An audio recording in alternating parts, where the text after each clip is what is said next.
Your first step should be is to jack up the car on all fours. Alrighty, get under your transmission and find this little plug. Under that plug is all the fluid that inside your transmission. Get a little bucket and drain it by unscrewing this anti-clockwise. When your fluid is being drained, remove the center console. After you got your center console out and you finish draining your liquids from the transmission, you can start by removing your rear of the draft shaft from the differential. What you want to do is take two 14mm wrenches, block bolt, one bolt here, and then start unscrewing it. It might be difficult and you might suffer, but with little oil, you will penetrate it. 1 down, 3 to go. Yeah, so you drop your drive shaft just like that.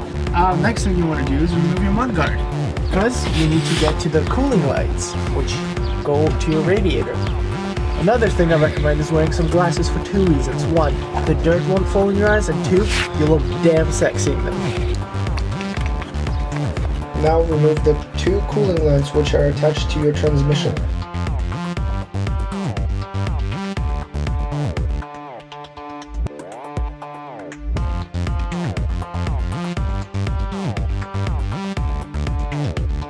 You want to take this pin out. This is your lever which controls from first to second to D, N, and then to reverse and parking.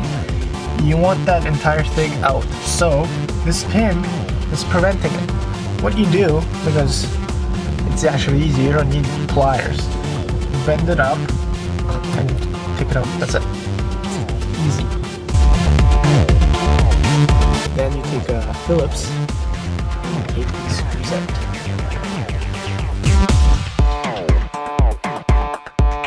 So you took your bolts out, it's all good. To remove this little plug, you press this button, little tick, and then you remove it. Same goes for this one. And you're done. Then, what you do is, what you do is, check it out. You take a 17mm socket, and then you take this out. Another one here. Front piece of drive shaft gets dropped as well. There she goes. And I believe you can pull it out as well. Right there. Nice and clean. So what you want to do now is protect this area. Even if you're gonna donate your transmission and drive shaft, doesn't matter. Take some rubber gloves and put it over, and maybe even zip tie it so no dust gets in there. Same on here. Yes, because you want to protect this area. Take a glove, you open it, obviously, and you just cover it. Next thing, same thing goes for the top. You don't want dust and other particles get in there and ruin your automatic transmission. Alien. The next step is to get a jack so you support your transmission so it doesn't fall and break, and I recommend using a piece of wood so it's softer. I'm going to support my transmission by this oil pan at the end where it's the strongest. When you got that down, you take a 17mm socket, just like we did in previous, taking out the drive shaft, and you unscrew these ones. A bolt actually. Recommend going crossways so it doesn't create tension on the metal. Break anything. When you got your cross member loosened up, take a 14mm. There's 2 bolts that go through the cross member. There's 2 holes. You will see them clearly, and get them loose, completely off.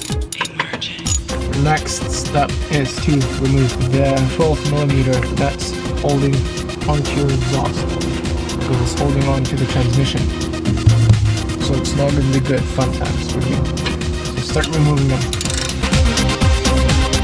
To gain access to your transmission further, you will need to remove these bolts which hold the cooling lines to your transmission.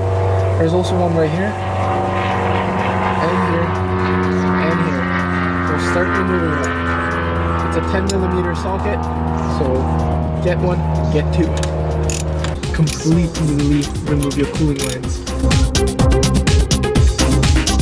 After you remove all the bolts which hold the cooling lines in place, you can wiggle it. Next, there's a bolt here which holds your exhaust to the transmission, and you want to remove that one as well. You got your transmission supported by the jack underneath the car. You got your cross member off. Your next step is to remove the bolts which hold the transmission in place. There are 14mm and there's about 10 of them, 12 of them. There's 2 in there which are really hard to get. 1, 2, 1, 2. There's also some right here, 2. Same thing on the other side. 2 in there. You can slide your transmission out. After removing the transmission, your next step is to remove your flex wheel. There's bolts there. There are 14mm bolts, and you will have to remove it by holding it and twisting it.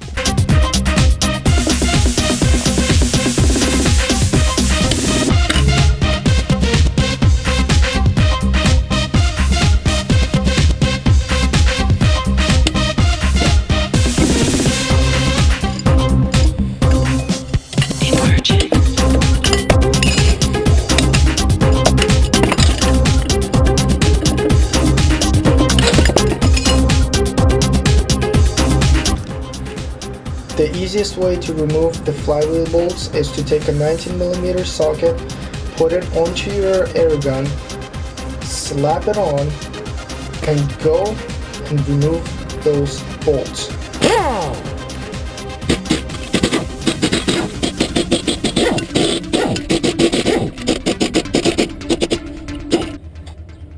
Put it in, hit it hard, and it came right off.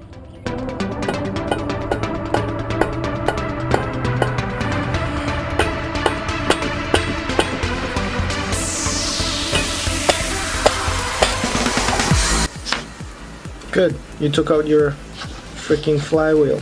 Your next step was to remove this AT bearing adapter, which is a big pain in the ass. So, to do that, you drill 4 or 3 holes about halfway through or through, but make sure you don't drill through the crankshaft. Then you take a flathead screwdriver, put it in there, and wiggle this maffa out. It's gonna be a lot of work, but it's possible. As you can see, I did it. Or you can break it into tiny pieces and clean it out of there. Yeah, that's it. After that, take it, toss it. You don't need that crap. After installing your empty adapter bearing into your crankshaft by tapping it in, the next step should be to put your clutch on your alignment tool, put your pressure plate over the alignment tool, and torque these 6 bolts to proper torque according to the book. What we should do is take it, and then twist it this way and then up and twist it, or even 360-degree twist. And you can pop it in there? Yeah. The faintest leak of air tells me that. Basically, to get your transmission in, what is the best way? When you get it past in, you climb from here, you have your friend at the front, hold the transmission inside. Yeah.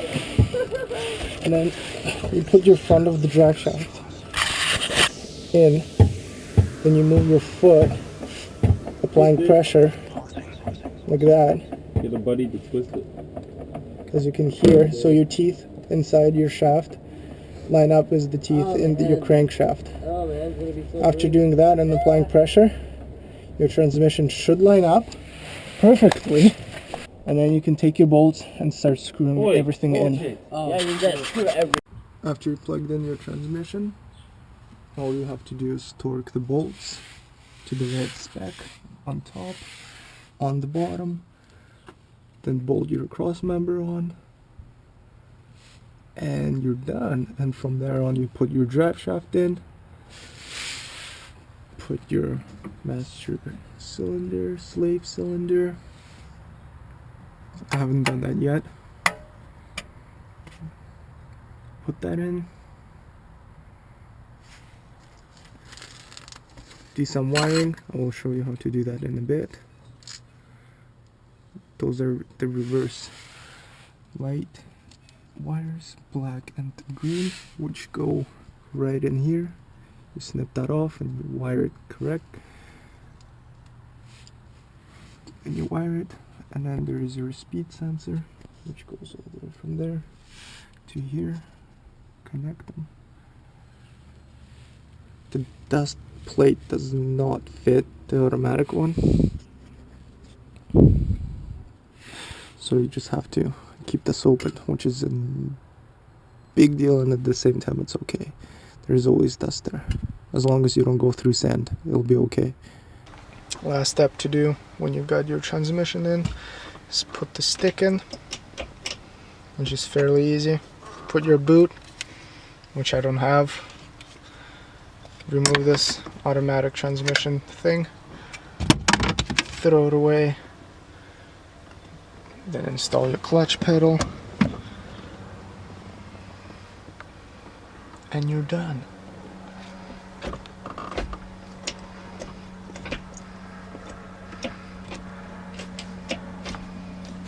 Finished. Now let's do some wiring for your reverse lights. For the wiring part, it's fairly easy. Under these three plugs, you have this one giant plug. You have to jumper these cables to one another so your car would start. Do that and move to your reverse lights. Wire black and yellow to green and black. Black to black, green to yellow, and you're done. And that is how you do a 5-speed swap. You are now ready to go and start your car.